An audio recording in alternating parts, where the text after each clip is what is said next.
Menikahi Majikan Ibu, karya Casanova, episode 111. Aku tidak bisa tenang, Bel. Aku masih mau di sini, Mas. Tidak mau kembali ke Jakarta. Tolak Bella. Seketika membuat Bar menghentikan langkahnya. Bel, aku mohon. Kamu boleh marah pada aku sepuasnya nanti setelah tiba di Jakarta. Kamu boleh memukulku semaumu. Tapi kamu dan Ica harus ikut mengangkut kembali Jakarta. Pinta Bara. Bella bergeming, melepaskan tubuhnya. Duduk di ranjang dengan kaki menjuntai. Biarkan aku di sini untuk sementara, Mas. Ada ibu yang menjagaku. Di sana aku sendirian. Pinta Bella memohon. Bara yang baru saja merapikan isi kopernya segera berbalik. Menghampiri istrinya yang tertunduk dengan raut wajah sedih. Sebenarnya dia juga tidak tega menolak permintaan Bella di saat sedang hamil muda seperti ini. Tetapi, kalau meninggalkan Bella di Surabaya ada perasaan tidak tenang. Kalau terjadi sesuatu, dia tidak bisa cepatnya menemui istrinya. Bella, aku mohon, tolong mengerti. Sekali ini saja, aku tidak bisa tenang meninggalkanmu di Surabaya. Kamu sedang hamil. Sebisa mungkin aku ingin di sisimu di masa-masa kehamilan. Aku tidak mau melewatkan sedikit pun.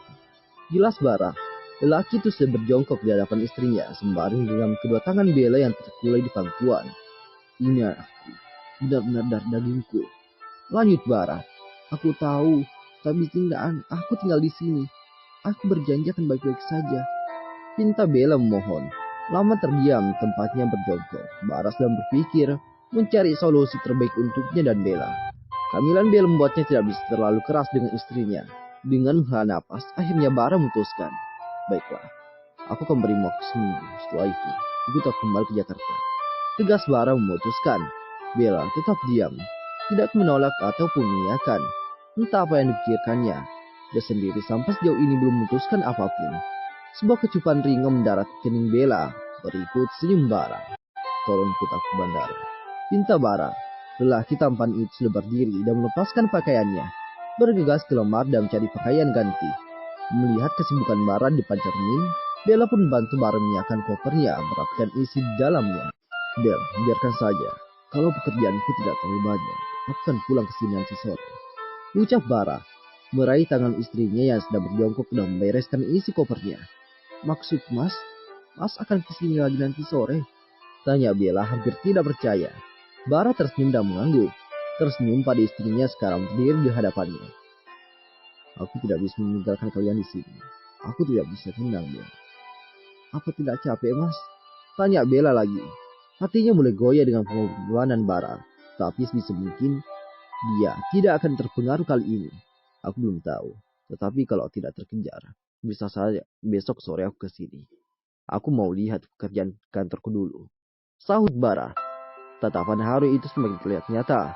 Bella hampir menangis menatap lekat suaminya sedang berganti pakaian. Dia tahu suaminya pasti sangat kelelahan saat ini. Baru kemarin menyetir dari Jakarta ke Surabaya. Bel, pakaianku tinggal di sini saja. Mobilku juga akan kutinggal. Berikutnya Pak Rudi. Jelas Bara. Selesai berpakaian, Bara terlihat mematung dirinya di depan cermin. Tersenyum mengagumi dirinya yang terlihat tampan meskipun belum mandi pagi. Aku tidak keburu. Aku harus berangkat sekarang. Tolong ikut mengantarkan ke Surabaya. Ica titipkan pada ibu sebentar. Pinta Bara. Istrinya itu belum jawab, tapi Bara sudah bersuara kembali. Aku akan membawa pengasuh Ica bersama nanti. Enggak, jangan terlalu sering menggendong Ica. Berjalan dengan hati-hati. Ada bayi di dalam sini. Ucap Bara berpesan banyak hal pada istrinya. Sekali mengelus perut rata ya. Kalau bisa ingin dihalusnya setiap saat. Ya Mas, aku bukan anak kecil. Gerutu Bella kesal mendengar pesan Bara yang tidak ada habisnya. Aku tidak rela meninggalkan kalian. Ucap Bara langsung dekat erat istrinya. Ujung telunjuknya sudah menyentuh dagu lancip Bella.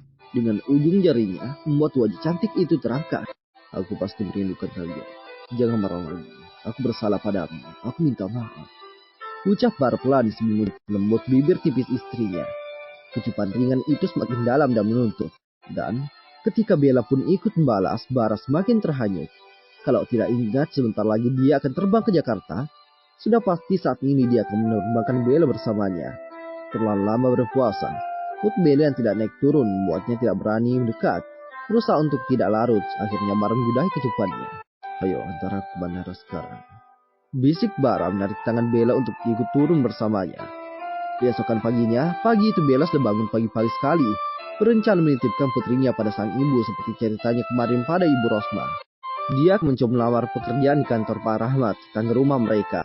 Beruntung semalam, Bara menghubunginya kalau suaminya itu tidak bisa terbang ke Surabaya kemarin. Jadi suaminya itu tidak bisa menghentikan niatnya untuk bekerja. Dia sudah menetapkan hati ingin mandiri dan tidak tergantung pada Bara.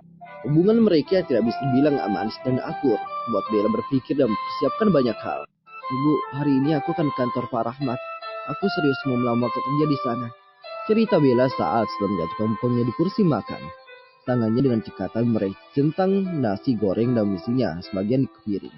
Isabel yang duduk di sebelahnya tampak berantakan dengan sepiring nasi goreng yang diacak-acak dengan tangannya.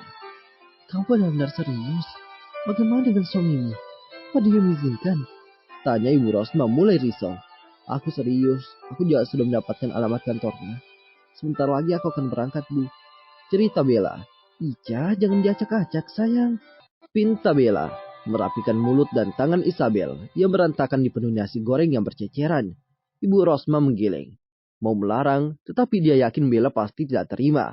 Mau mendukung, sudah pasti Bara tidak akan setuju. Bella, bagaimana dengan suamimu? Apa tidak sebaiknya menunggu suamimu dulu? Apalagi kamu baru berapa hari di sini. Apa tidak sebaiknya menikmati liburanmu? Usul Ibu Rosma, berusaha menggunakan cara terhalus untuk menggagalkan keinginan putrinya. Kalau menunggu Mas Bara yang ada saya harus kembali ke Jakarta. Dia tidak akan mengizinkan aku bekerja. Tegas Bella membantu menjawabkan Isabel. Ica, nanti jangan nakal ya. Momi mau keluar sebentar, Ica sama Oma. Bisik Bella di sela perbincangannya dengan Ibu Rosma. Mengambil alih piring Isabel dan menyuapinya. Kamu sedang hamil, Bel. Jangan sampai kandunganmu kenapa-napa. Kalau kamu tidak menyayangi suamimu, setidaknya sayangilah bayi dalam rahimmu. Bayi itu tidak salah. Bayi itu tidak ada sangkut pautnya dengan pertengkaran kedua orang tuanya.